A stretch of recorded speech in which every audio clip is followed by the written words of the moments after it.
மீண்டும் உலகப்போர் நிகழ்ச்சிக்கு உங்களை வரவேற்கிறோம். ஃபர்ஸ்ட் மேட்ச்சில் நியூசிலாந்து அணி வெற்றி பெற்று இந்தியாவுக்கு ஒரு அட்வான்டேஜ் கொடுத்துருக்குறாங்க அப்படின்னு சொல்லியிருந்தோம். என்ன அட்வான்டேஜ்னு சொல்லி பார்த்தோம்னா, இப்போ குரூப் 2 பிரிவில் இடம்பெற்றுள்ள ஆஸ்திரேலியா, இந்தியா இவங்க 2 பேர்த்துக்குள்ள இருக்க மேட்ச்சில் யார் வின் பண்ணுறாங்களோ அவங்களுக்கு தான் நெக்ஸ்ட்டு செமிஃபைனல் மேட்ச்சுக்கு போகிறதுக்கு ஒரு நல்ல அட்வான்டேஜ் இருக்கும் அப்படின்றது தான் வந்து ஒரு இந்தியாவுக்கு ஒரு அட்வான்டேஜான பாயிண்ட்டு.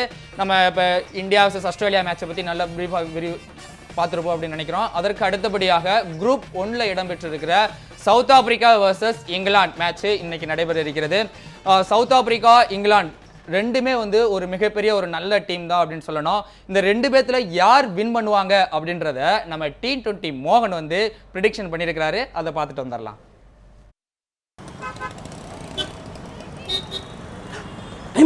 ப்ரிடிக்ஷன் சூப்பர் 10 6வது மேட்ச் யாருக்கு? England versus south Africa. England ஏற்கனவே ஒரு மேட்ச் விளையாண்டுக்கிறாங்க. யார்கிட்ட? வெஸ்ட் இண்டீஸ்ல. ஆனால் வெஸ்ட் இண்டீஸ் 180 ரன் டார்கெட்டுமே சேஸ் பண்ணிட்டாங்க. கெயில் பட்டை கிளப்பிட்டாப்ல. ஆனால் 180ல் 360 ரன்னு சேஸ் பண்ணுற அளவுக்கு 360 டிகிரி சொல்லிட்டு அடிக்கிறமாப்ல நம்ம ஏபி டிவிலியர்ஸ் இருக்காப்ல சவுத் ஆப்பிரிக்கா டீமில். இந்த டீமை எப்படி சமாளிக்க போகிறாங்க இங்கிலாந்து? இது ஒரு கேள்விக்குறி. இதை தாண்டி ஒரு விஷயம் என்ன அப்படின்னாக்க, இதுக்கு முன்னாடி 2 பேருக்கு ஒரு சீரியஸ் நடந்தது சவுத் ஆப்பிரிக்காவில். சவுத் ஆப்பிரிக்கா பொறுத்த வரைக்கும் ஆல்ரெடி பயங்கரமான அடி கிழிச்சிட்டாங்க. இன்னைக்கு மேட்ச்சில் யார் ஜெயிப்பாங்க அப்படிங்கிறது தான். ஆனால் எப்படியும் இன்னைக்கு வந்து நம்ம ப்ரெடிக்ஷன் பஸ் வந்துருச்சு. அதாவது எப்படி பார்த்தீங்கன்னாக்கா, அதாவது வந்து சவுத் ஆப்பிரிக்கா தான் வந்து 65%, இங்கிலாந்து வந்து 35% தான் இருக்குது. கண்டிப்பாக நீ சவுத் ஆப்பிரிக்கா வின் பண்ணிடும்.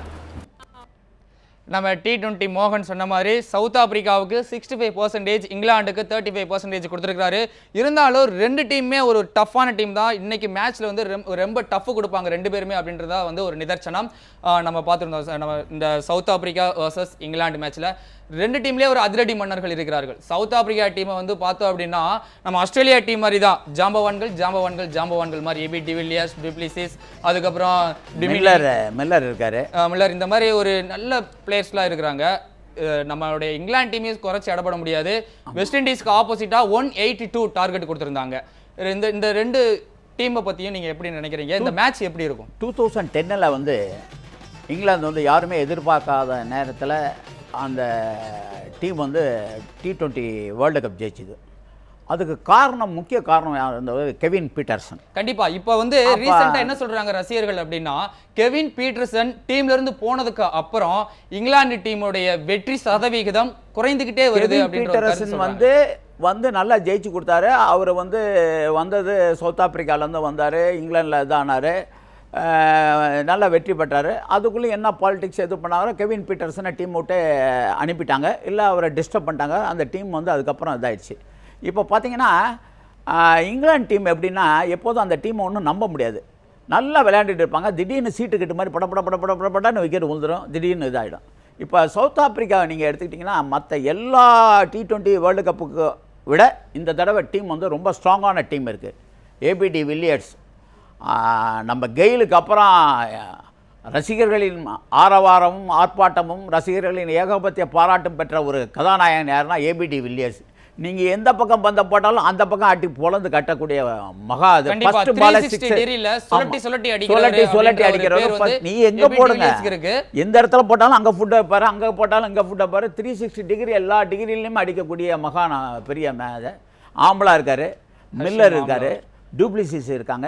இந்த மாதிரி வரிசையாக நீங்கள் சொல்லிட்டே போகலாம். அவங்கக்கிட்ட வந்து என்னென்னா, அவங்க இதுவரையிலும் T20யும் சரி, வேர்ல்டு கப் ஒரு நாள் உலக கோப்பையும் சரி, அவங்க இறுதி போட்டிக்கே வரல. அது வந்து அவங்களுக்கு வந்து பெரிய அவங்களோட ட்ராபேக் என்னன்னா, நல்லா விளையாண்டுக்கிட்டே வருவாங்க, இறுதி கட்டத்தில் வந்து அவங்க கோட்டை விட்டுருவாங்க. அது அவங்களோட பேட் லக்னால தான் சொல்ல முடியும். இருந்தாலும் இப்போ சவுத் ஆப்பிரிக்கா டீம்னு சொன்னோம்னா, அவங்க வந்து எப்படி அவங்களுடைய செலெக்ஷன் கமிட்டி இருக்காங்க அப்படின்னா, ஒவ்வொரு டீமுக்கும் இப்போ டெஸ்ட் மேட்ச்சுக்கு Hashim Amla captain, one day மேட்ச்சுக்கு வந்து நம்ம டிவிலியர்ஸ் கேப்டன், T20க்கு வந்து நம்ம டுப்ளிசிஸ் கேப்டன். இந்த மாதிரி அவங்களுடைய தேர்வு குழு வந்து ரொம்ப சூப்பராக பெர்ஃபார்ம் பண்ணிட்டு வர்றாங்க. அதே மாதிரி அவங்களுடைய பிளேயர்ஸ் எல்லாருமே வந்து நல்ல ஃபார்ம்ல தான் இருக்காங்க. ஸ்டெயின் வந்து கொஞ்சம் இன்ஜூர்ல இருந்தாரு, இப்போ பேக் வந்திருக்காரு, வேர்ல்டு நம்பர் 1 கிளாஸ் பவுலர். இப்போ லாங் கேப்புக்கு அப்புறம் ஸ்டெயின் திருப்பி வந்திருக்காரு. இன்னைக்கு தான் ஃபர்ஸ்ட் மேட்ச் விளையாட போறாங்க வேர்ல்டு கப் 2020ல. நம்மளுடைய இந்தியாவுக்கு வந்து நம்மள்ட்டே வந்து நம்மளை வந்து ஸ்வாப் பண்ணிட்டு போயிருந்தாங்க. அந்த மாதிரி நல்ல ஃபார்ம்ல வந்து ஸ்டெயின் இன்னைக்கு பவுலிங் எப்படி பெர்ஃபார்ம்? ஸ்டெயின் வந்து இங்கே வந்து ஏகப்பட்ட IPL ஆடிட்டார். உலகத்தில் இன்றைக்கி number 1 fast bowler, line and length, அவர் போடுறது பார்த்தீங்கன்னா அவர் மாதிரி ஒரு பவுலர் இன்றைக்கி உலகத்திலே யாருமே கிடையாதுன்னு கூட சொல்லலாம். இன்றைக்கி அட் ப்ரெசென்ட் பார்த்தீங்கன்னா வேர்ல்டு ஃபாஸ்டஸ்ட் பவுலர்னு ஒரு தலை சிறந்த வேகப்பந்து வீச்சாளர்னா ஸ்டெயின் தான் சொல்லலாம். அவருக்கு வந்து இந்தியாவில் இருக்க பிச்செல்லாம் அத்துப்படி. அதனால் எந்த பிச்சில் எப்படி ஆடணும், எப்படி போடணும் பாலை அப்படிங்கிறது ரொம்ப பெரிய இது. அதுக்கு பின்னாடி அவங்க இதில் நிறைய பவுலர்கள், ஃபாஸ்ட் பவுலர்ஸ் இருக்காங்க, ஸ்பின்னர்ஸ் இருக்கிறாங்க. அவங்க புயல் ரபடா வந்து செம பர்ஃபார்மன்ஸ் இருக்காரு.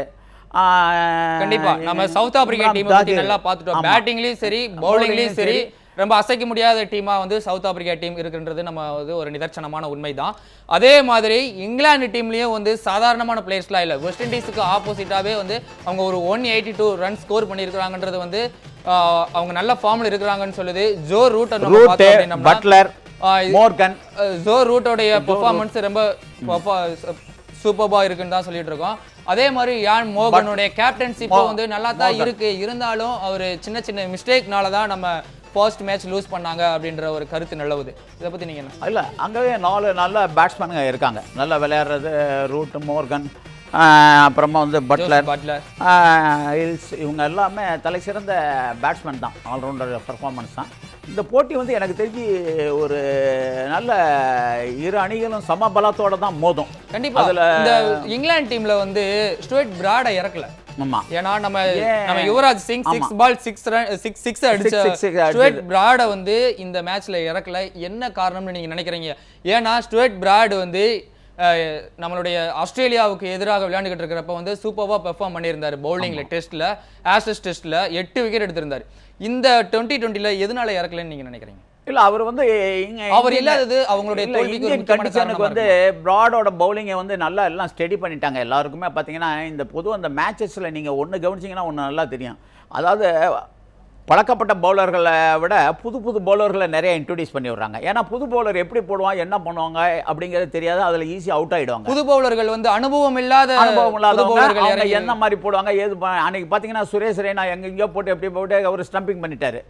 அந்த மாதிரி புதுசாக போடுறவங்க வந்து இவங்களால் ப்ரெடிக்ட் பண்ண முடியாது. அஸ்வின் இப்படி போடுவார், மற்றவங்க ஜடேஜா இப்படி போடுவாங்க அப்படின்னு கரெக்டாக ப்ரெடிக்ட் பண்ணுவாங்க. அது மாதிரி இவரை வந்து இதுதான் ஒரு காரணம். அது இந்தியன் பிச்சு. அப்புறமா யுவராஜ் சிங் வந்து இந்தியன் டீம்ல இருக்கிறாரு. செம பாம்ல பழையபடியும் வெளுவெலுன்னு வெளுத்து 6 பால் 6 சிக்ஸர் அடிச்சாருன்னு வச்சுங்க.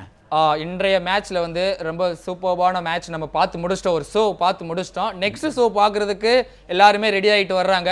இங்கிலாந்து, சவுத் ஆப்பிரிக்கா 2 டீம்ல உங்களுடைய ப்ரெடிக்ஷன் சொல்லுங்க. எனக்கு வந்து சவுத் ஆப்பிரிக்கா தான் ஸ்ட்ராங். சவுத் ஆப்பிரிக்காவுக்கு சான்சஸ் ஆர் வெரி பிரைட். 60% மோகன் கன்ச மாதிரியே நீங்களும் சொல்றீங்க. ஆமா, இல்ல அவர் 65 னாரே, நான் 16 60-40 சவுத் ஆப்பிரிக்கா டீமுக்கு தான் எல்லாரும் வந்து ஏன்னா அவங்க வந்து ஐபிஎல்ல நிறைய பிளேயர்ஸ் வந்து இங்க வந்து விளையாண்ட அனுபவம் அவங்களுக்கு இருக்கு. அது ஒரு அட்வான்டேஜ் அவங்களுக்கு. கண்டிப்பா யார் வெற்றி பெறுவார்கள் அப்படின்றத வந்து நம்ம பொறுத்திருந்து பார்க்கலாம். 7:30 மணிக்கு நம்ம மேட்ச் ஆரம்பிக்குது. இதோட அனலைஸ் எல்லாமே நம்ம டீடைல்டா 10:30 ஷோல நம்ம பார்க்க இருக்கிறோம். இத்துடன் இந்த நிகழ்ச்சி நிறைவடைகிறது. மீண்டும் உழவு போர் நிகழ்ச்சி நிறைவடைகிறது.